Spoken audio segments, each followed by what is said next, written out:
さん、お疲れ様です。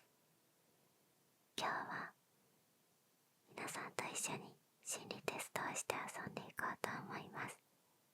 よかったら皆さんも一緒に答えを考えてみてください。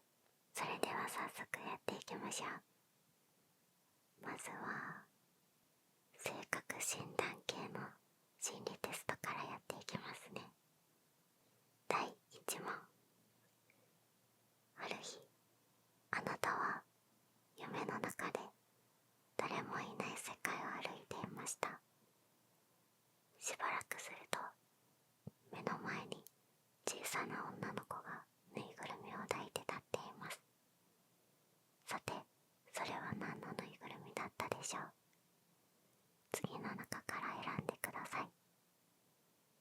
1番うさぎ、2番クマ、3番犬。それでは皆さんも一緒に考えてみてください。シンキングタイム。チクタクチクタクチクタクチクタクチクタクチクタクチクタクチクタクチクタクチクタクチクタクチクタクチクタクチクタク。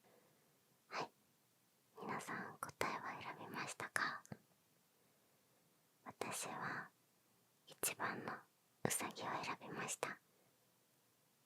まずは私と同じ1番のうさぎを選んだ方。ここでのぬいぐるみは癒しの象徴で、女の子が持っているものにはあなたの欲望が現れています。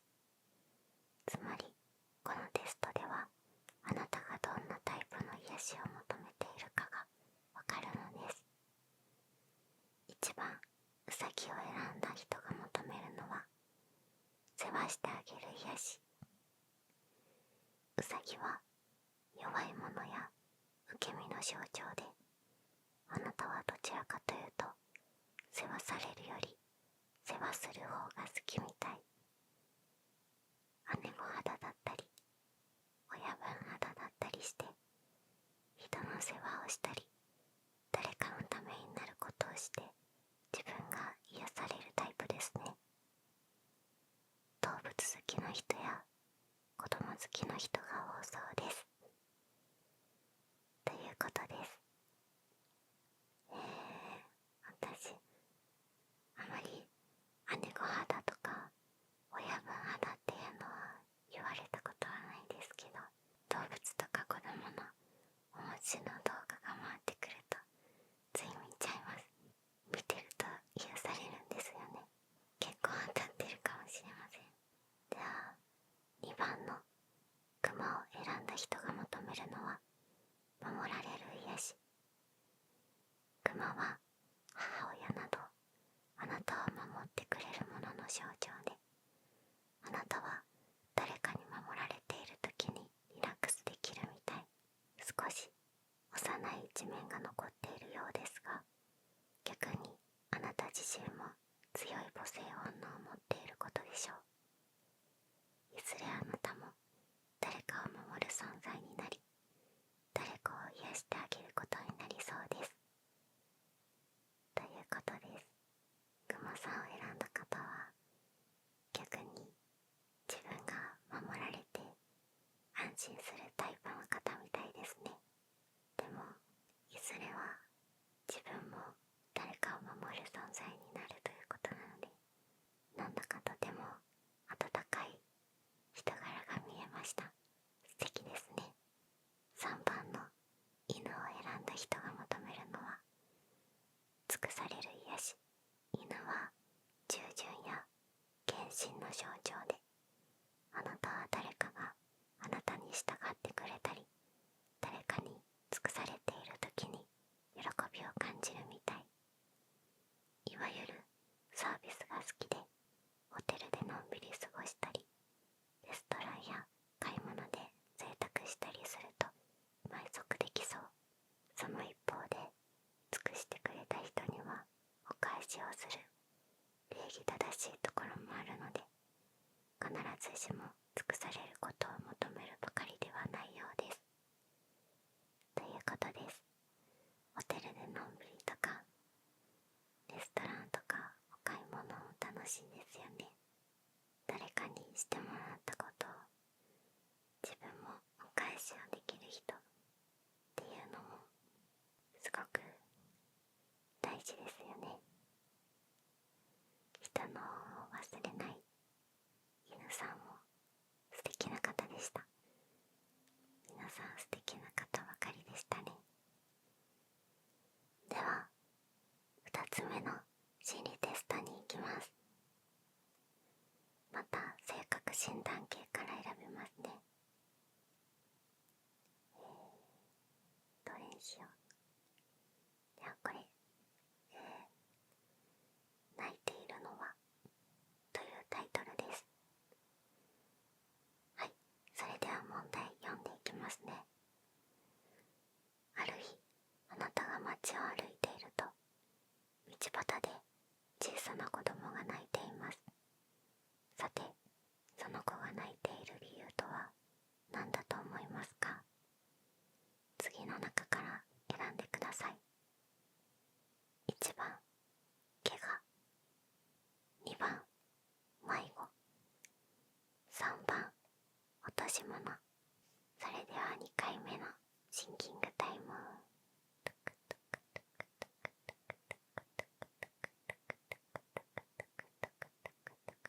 どうですか？選べましたか？私は2番の迷子を選びました。それでは1番から答えを見ていきましょう。この心理テストはあなたが試み出すもののテストです。ここでの子供は実はあなた自身の象徴で、泣いているのは感情が高ぶっていることの表れ。泣いている理由であなたが思わず感情的になってしまう、あなたの心を刺激するものがわかります。1番、怪我を選んだあなたは、怪我はあなたが良くない道に進みつつあることを暗示しているので、あなたは何か危険な誘いがあると心が乱されるようです。甘い誘惑にワクワク、危険な香りにドキドキと、期待と不安があなたの心を支配し、思わず冷静さを失ってしまいそう。同じように危険な誘いが好きな人と馬が合いそうですが、現実で冷静な判断ができる人が近くにいるといいでしょう、とのことです。なるほど。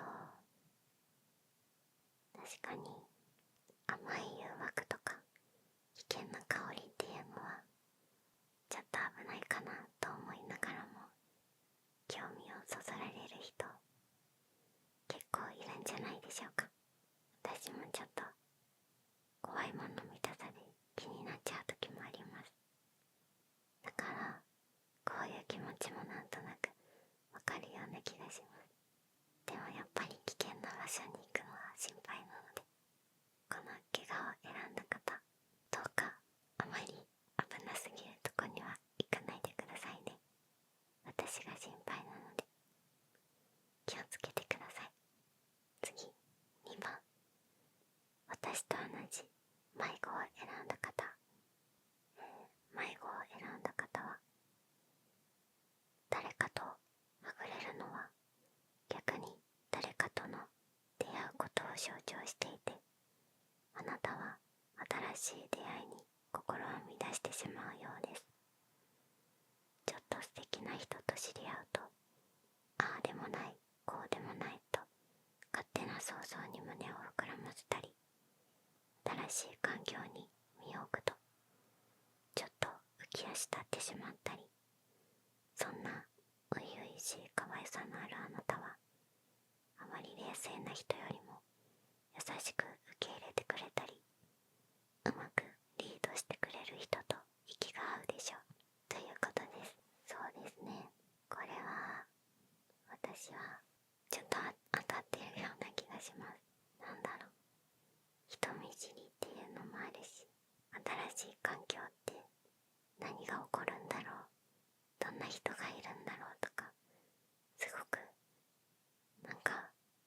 楽しみと不安と期待とそわそわした変な気持ちになってちょっとおかしくなったりしますからこういう人は優しく受け入れてくれるようなうまくリードしてくれる人がいいって書いてありましたけど、周りの友達がみんなこんな感じな気がします。私が結構そわそわしたりしてるのもみんなおっとり優しく受け止めてくれるような友達が多いから合ってるのかもしれませんね。はい、では次3番、落とし物を選んだ方。落とし物は将来に対する不安や恐れを表していて、あなたは何か心配事があると心が乱れてしまうようです。慎重なのはいいのですが、あまり物事を悲観的に捉えてしまうと次から次へと悪いことが頭をよぎり、ひどい時は不安で寝つきも悪くなってしまうかも。あなたの心配を解きほぐしてくれて、そっと背中を押してくれるような頼もしくて優しい人とうまくいきそうです、ということです。これはやっぱりそうですよね。将来とか未来のことって見ることができないから、どうしても不安になってしまう時ってありますよね。頼もしくて優しい人が身近にいると安心できるみたいなので、もし困ったことがあったら私にも相談してきてください。お話聞きます。では次はちょっとテーマを変えて、時々恋愛系の心理テストに行ってみようと思います。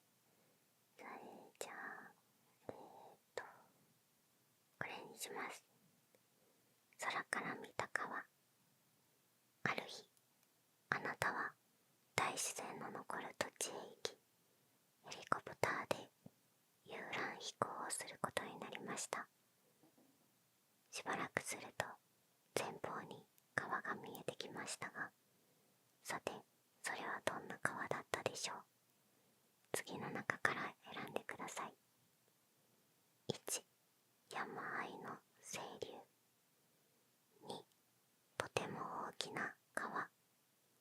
3、曲がりくねった川。はい、それでは3回目のシンキングタイム。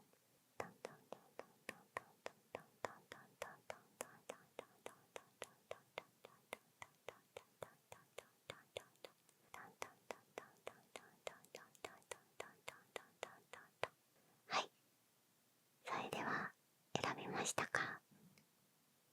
答え見ていきますね。私は1番の山あいの清流を選びました。それではまず私と同じ1番、山あいの清流見ていきましょう。この心理テストはあなたが持つ愛のテストです。ここでのヘリコプターは不安定な状況の象徴で、川はあなたの精神状態の象徴です。ここであなたがどの答えを選んだかで、恋愛のような心が揺れ動く状況でどんな感情を持つのかがわかります。1番、山あいの清流を選んだ人が持っているのは純愛。山あいの清流を選んだ人は文字通り清流のような澄んだ気持ちを持っていて、恋愛に関してはいつも真剣で、いい加減な付き合いをすることはなさそう。ちょっとほろ苦い失恋体験や甘酸っぱい初恋の思い出など、心に残る青春の1ページを持っていたりしそうですだそうです。恋愛って相手がいるも